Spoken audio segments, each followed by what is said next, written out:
तो विश्वास चाहिए, अटल विश्वास चाहिए। ये जो आप राम नाम रटन कर रहे हो, ये गुण तब करेगा जब आपके अंदर विश्वास है। अगर विश्वास नहीं है, अगर भाव नहीं है, तो ये उतना गुणकारी नहीं है जितना इसके अंदर पावर है। मैं यहां बैठा हुआ एक नास्तिक व्यक्ति हूं, नास्तिक था। रामसनी परिवार में पैदा होने पर भी न कभी संगत में गया, न वाणी जी को पढ़ के देखा, क्योंकि मुझे विश्वास नहीं था। ऐसे ही कुछ कर रहे हैं, आते हैं इधर उधर से जमा हो जाते हैं, सत्संग करके चले जाते हैं। मेरा अपना सगुण भक्ति में विश्वास था। जब परमात्मा की कृपा होनी रहती है, उस जीव को घेर लेते हैं। जब समय आता है तो वो घिरा जाता है। ऐसा कोई कर्म का चक्कर चला कि मुझे रामस्नेही बनना पड़ा। बन गया तो नहीं, इसमें क्यों बना, क्यों राम राम रटन करना है, इससे मुझे क्या मिलने वाला है, ये भी कुछ पता नहीं था। परिस्थिति ऐसी पैदा हो गई, चलो राम राम कर लेते, पिताजी करते थे, अपन ही कर लेंगे, इसमें कुछ होगा नहीं होगा, आगे का आगे देखा जाएगा। मगर होनी अटल है। जब जब जो बात होना लिखा है, महाराज ने वाणी में कहा भी है कि जूं नर को होण्यो लिख्यो, सो मत आवे दाय, पर भाते नर उठ कर वाही करे उपाय, वाही करे उपाय, परत चूके नहीं कोई, होय पतंगो जीव पड़े दीपक के माई, गले जले सुख राम कहे, पर तन काची खाय, जूं नर को होण्यो लिख्यो, सो मत आवे दाय। मनुष्य के भाग्य में जो होना लिखा है, वैसे उसकी मति बनती है। एक व्यक्ति रात में उसे सपन आया, सपन में एक अजब सा व्यक्ति उसे दिखा, काला कलूटा और असाधारण, जिसको देखते ही डर जाए। पूछा उसने हिम्मत करके, भाई तुम कौन हो? उसने कहा मैं यमदूत हूं। यमदूत हो तो मेरे पास क्यों आए हो? तुम्हारे पास इसलिए आया हूं कि तुमको सावधान करने के लिए। क्या सावधान करने के लिए? तुम्हारे साथ एक घटना घटित होने वाली है, उसके लिए आपको सावधान करने के लिए आया हूं। कल दिन के 12 बजे आपको लेने के लिए मैं आने वाला हूं। बचा सकता है तो तुम्हारी जान तुम बचा लो। अभी रात है, अभी दिन निकला नहीं है। दिन निकलने के बाद 12 बजे का समय मैंने तुमको दिया है। अब सपने में अगर कोई यमदूत को देखता है तो क्या नींद आएगी मुझे? तुरंत जाग गया, बैठ गया, सोचने लगा, ये तो बड़ा भयानक सपना मैंने देखा। अगर सचमुच ये सच हो गया तो मैं क्या करूं? जल्दी जल्दी सुबह उठा और किसी सयाने आदमी के पास गया जो उसका जानकार भी था कि भाई ऐसे ऐसे सपना आया है तो इसका क्या मतलब है। उसने कहा देखो भाई, दिन निकलने के पहले जो पोहर है आखिरी का, उसमें अगर सपना आता है तो 99% वो सपने सत्य होते हैं। तुम्हें जो सपना आया है उसी पोर में आया है, तो मुझे तो लगता है कि तुम्हारे साथ ऐसा कुछ होने वाला है। फिर मैं क्या करूं? आप एक काम करो, तेज भागने वाला कोई घोड़ा पकड़ो और यहां से भागो। 12 बजे जो यमदूत तुम्हारे सपने में आया है वो आएगा और तुम्हें देखेगा।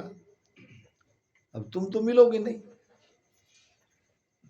तो बचने का यही एकमात्र उपाय है, भागो। अब मरता क्या न करता। घोड़ा ले लिया, बहुत तेज भागने वाला, ऐसा भागा ऐसा भागा ऐसा भागा ऐसा भागा। अब घोड़ा भी थोड़ा थक गया था और वो भी थक गया था।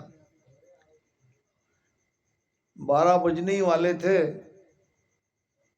पीछे मुड़ के देखा, बहुत दूर गांव को मैं छोड़ आया हूं।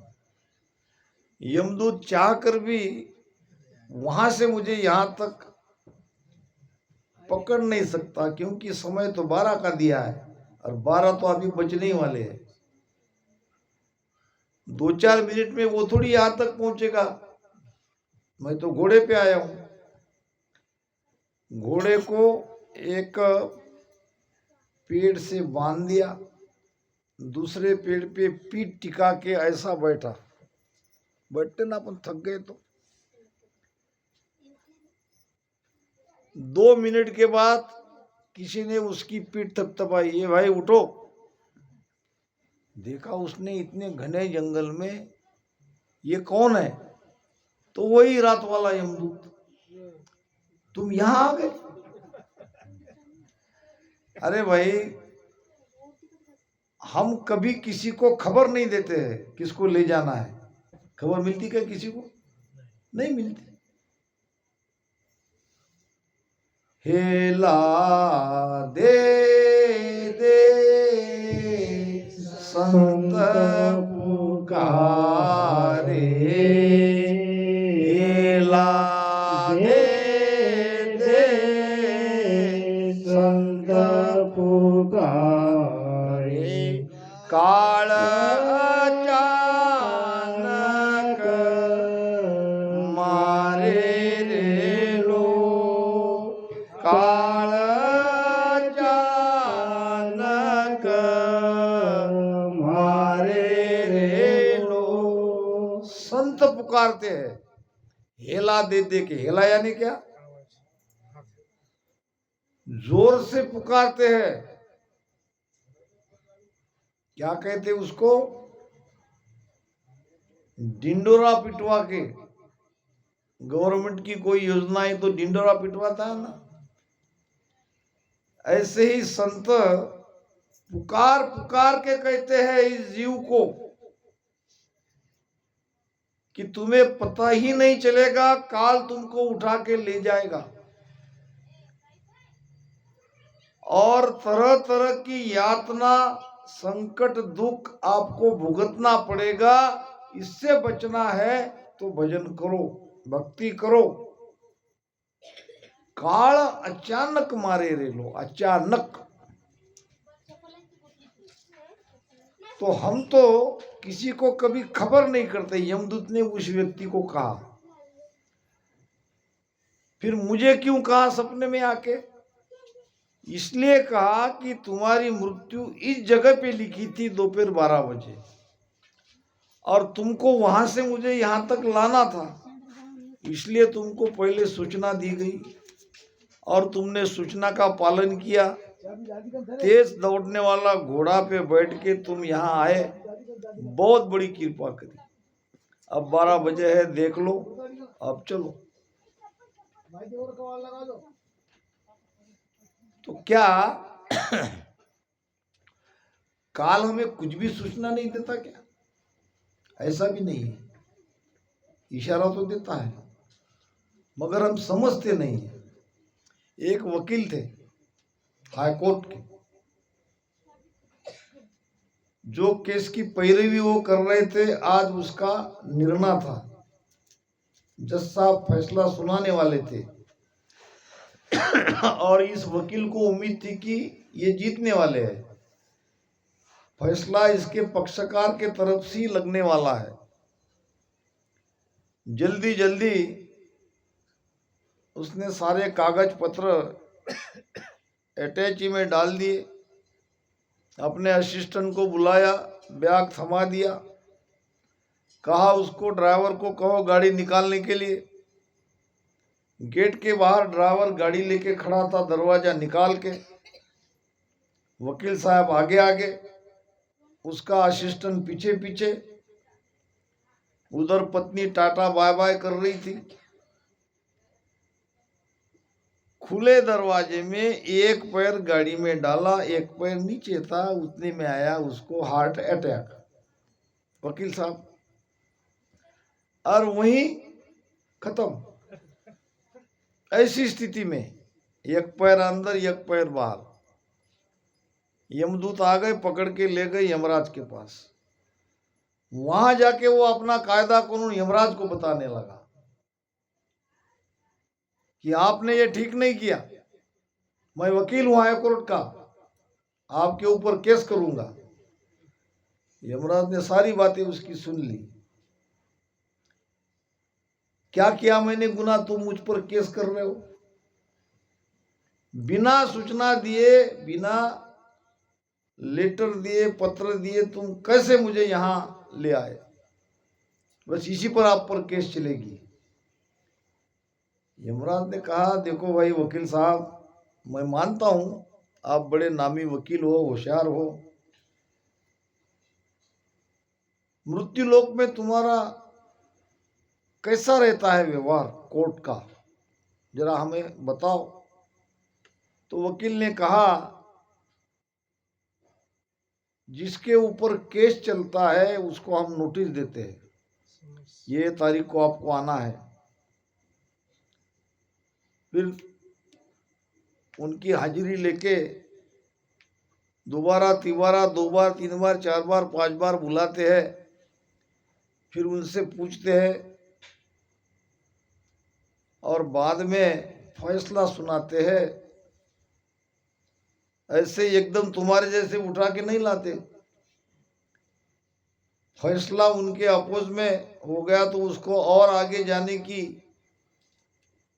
परमिशन रहती है।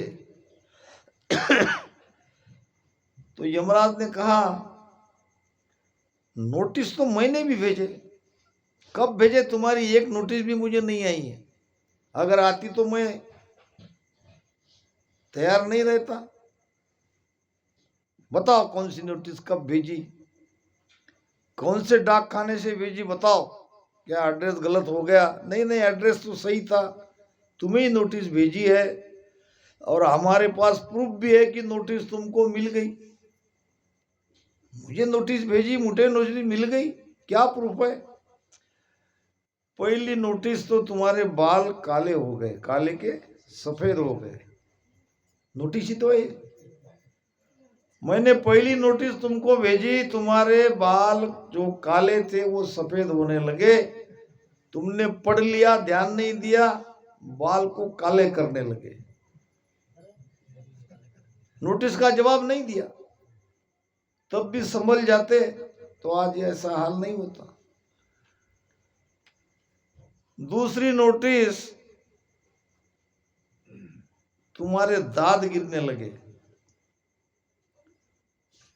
फिर ये अक्कल दाढ़ भी गिरने लगी, तुम उसकी जगह दूसरे नए दांत बनाने लगे, बाल पकने लगे तो उसको काला करने लगे। और दांत पड़ने लगे तो दूसरे दांत उनको बिठाने। ये नोटिस का भी जवाब नहीं दिया। फिर मैंने तीसरी नोटिस भेजी, धुंधलापना आ गया, तुम्हारी आपकी नजर कमजोर हो गई, इसका भी जवाब नहीं दिया। फिर शरीर तुम्हारा कांपने लगा, धूजने लगा, सुनाई नहीं देने लगा। ऐसे कई नोटिस देने के बाद भी तुमने एक नोटिस का जवाब नहीं दिया। फिर हमको मुजबरन आज तुमको उठा के लाना पड़ा। नोटिस तो मिलती है, इशारा तो मिलता है, अचानक तो मारते नहीं है, मगर हम संभले तभी ना, हम जागे तभी ना। महाराज कहते हैं, श्रवण शब्द न सांभळे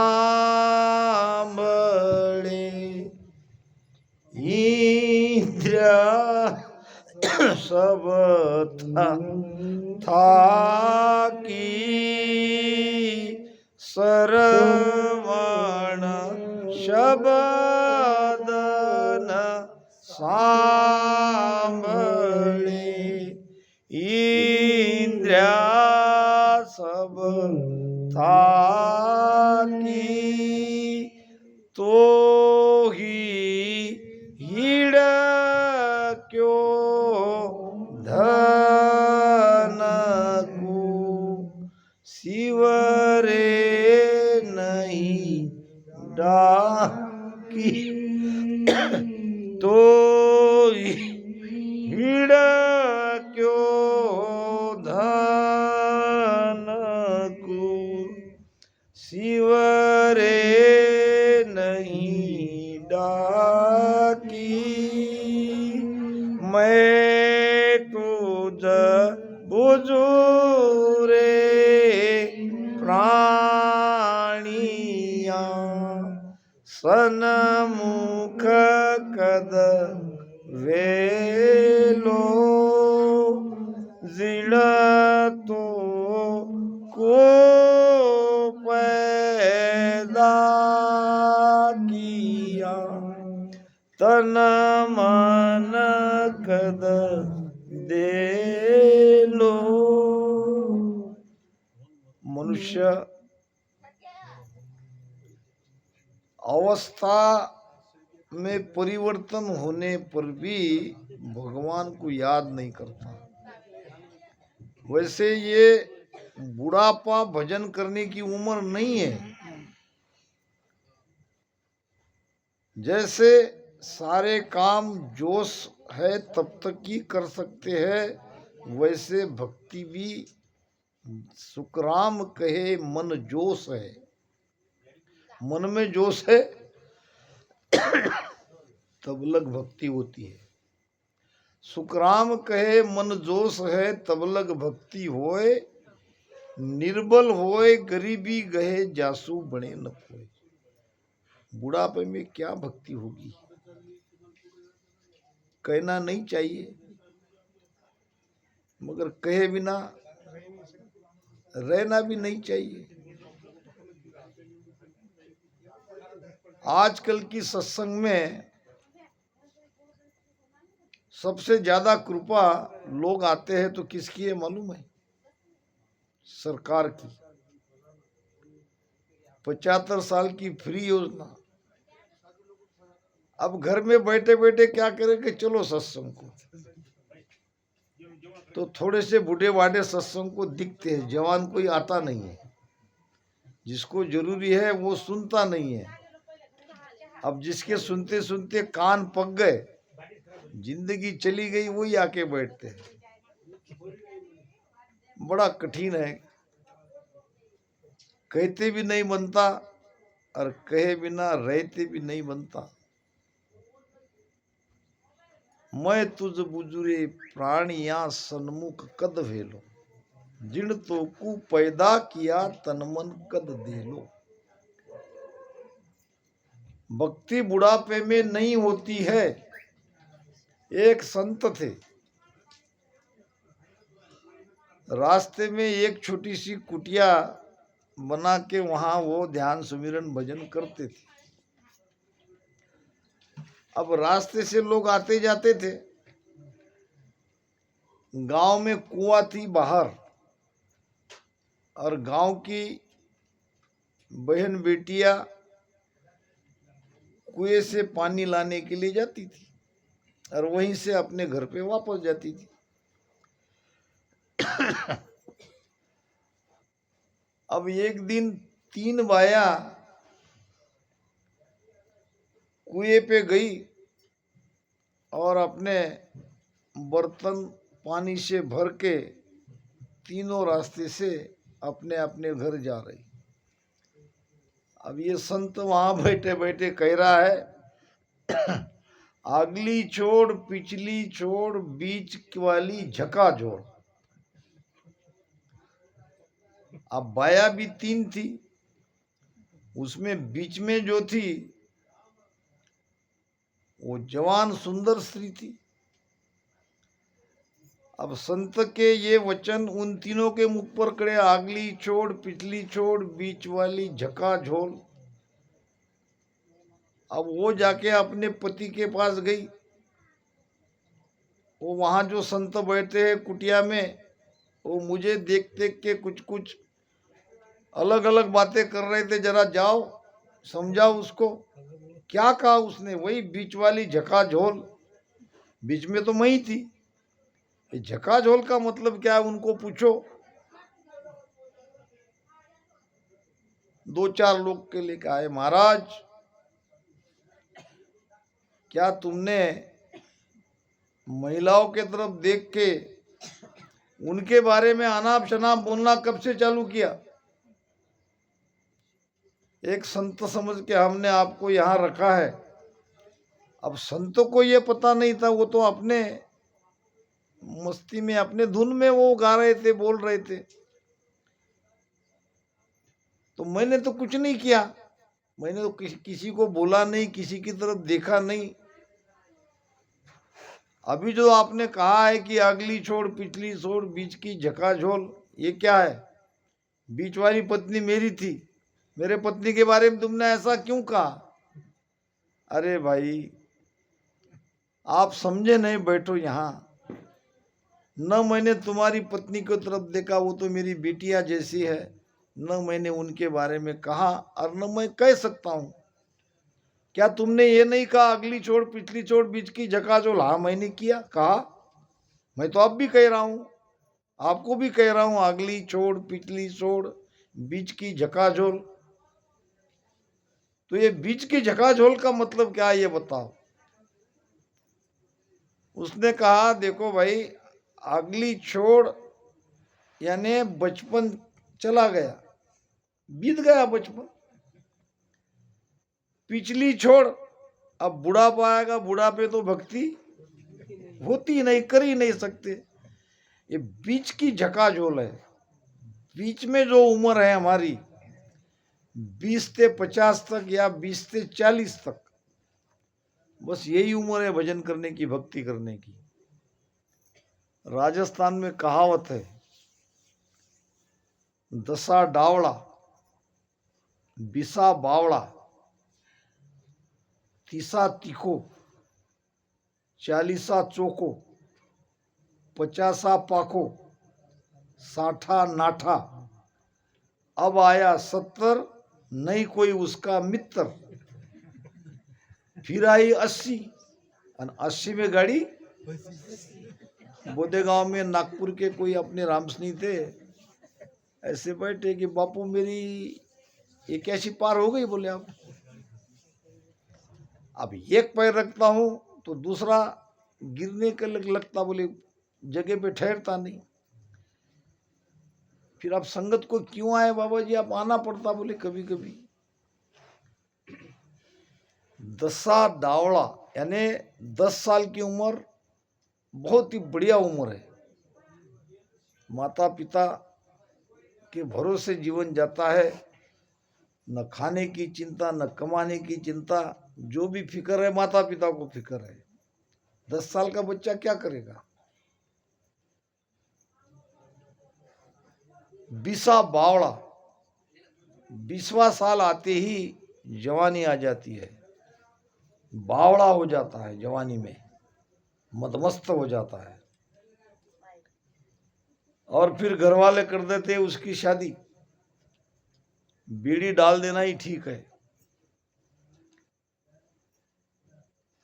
30 साल होते होते एक एक दो दो बच्चे तो हो ही जाते हैं।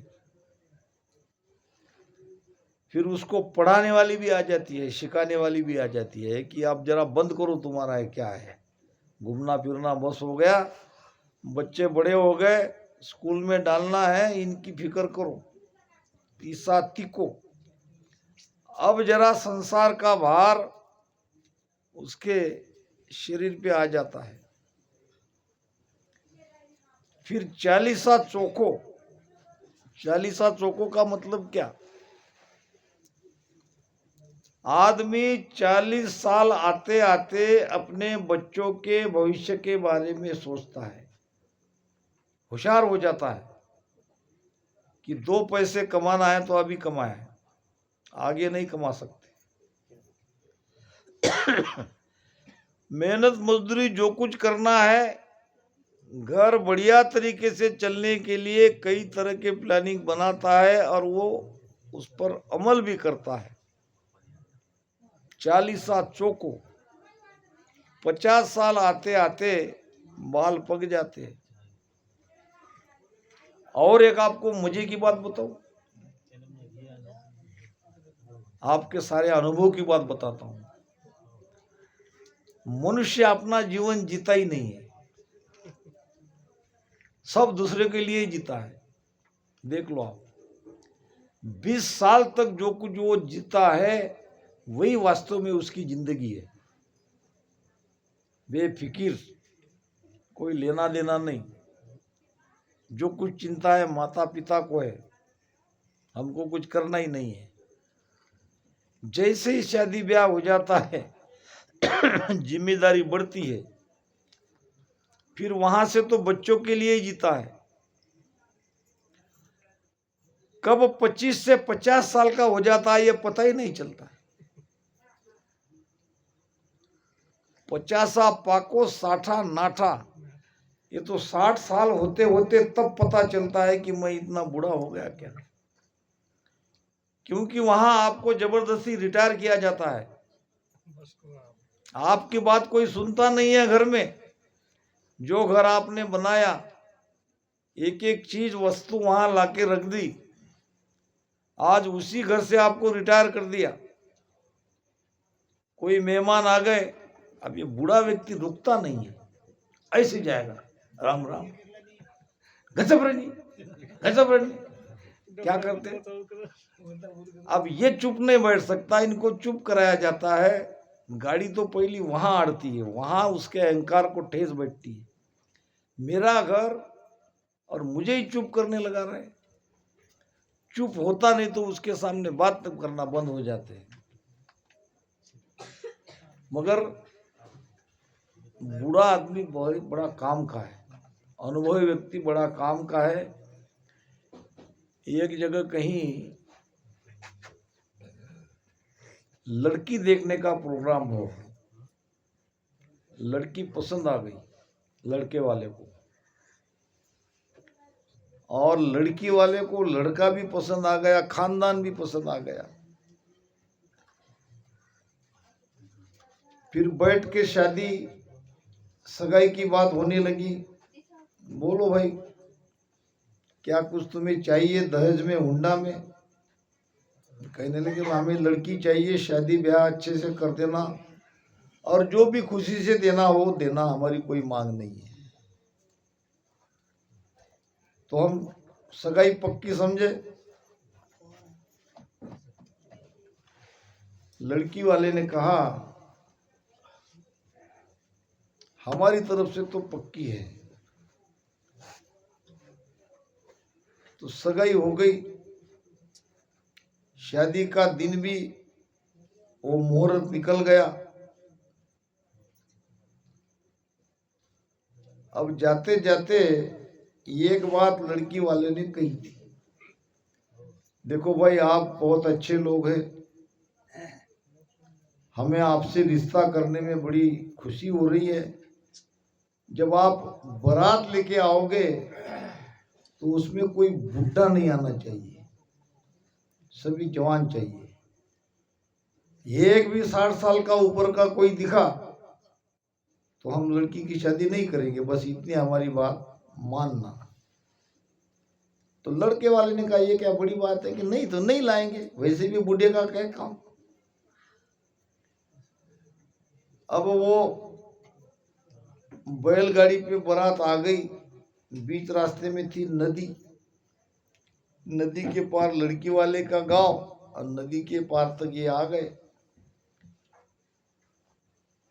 अब पूछा कि भाई हमने जो कहा था कोई गाड़ी में या कहीं कोई बूढ़ा व्यक्ति लाए कि नहीं लाए, तो उसने कहा नहीं लाए, एक भी बूढ़ा नहीं लाए।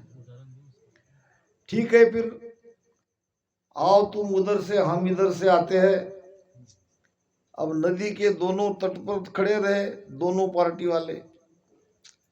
अब लड़की वाले कुछ लोग कहने लगे हम आपको तभी मंडप में आने देंगे जब आप ये जो नदी बह रही है, नदी में पानी बह रहा है तो आप दूध की नदी बना दो, यानी दूध बहना चाहिए। अगर ये आपको मंजूर है तो आ जाओ, नहीं तो जाओ, तुम उधर हम इधर। अब सोचने लगे कि इतना दूध लाएंगे कहां से, जैसे पानी बह रहा है नदी में वैसे दूध बहना चाहिए समय पे, ये ऐसा कह रहे, ये कैसे होगा। अब कानाफूसी होने लगी, क्या करे क्या नहीं। अब लड़के का नाना आया था छुप के, वो मान नहीं रहता, मैं तो शादी के लिए आऊंगा ही आऊंगा। अब चुपके से आया, फिर नीचे से उसने बोला कि क्या बात हुई भाई, ले क्यों नहीं जा रहे। तो वो कह रहे ऐसा ऐसा कि नदी दूध की कर दो। अब कैसे करेंगे,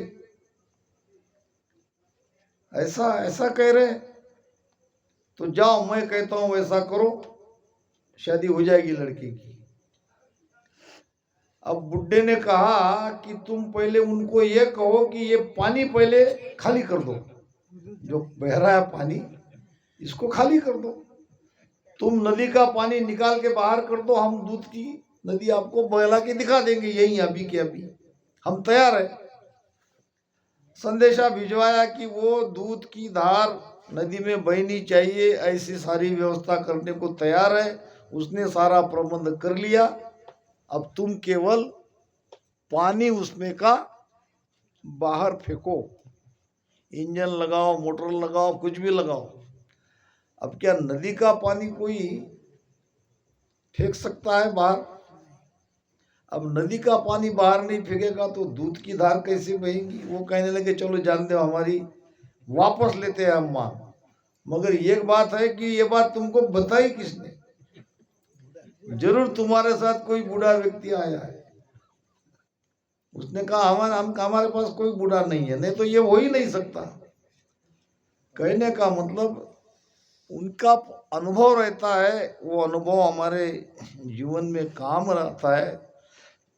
इसलिए हमारे माता पिता को, दादा दादी को एकदम टाकाऊ वस्तु की तरह एकदम अलग नहीं होने देना है।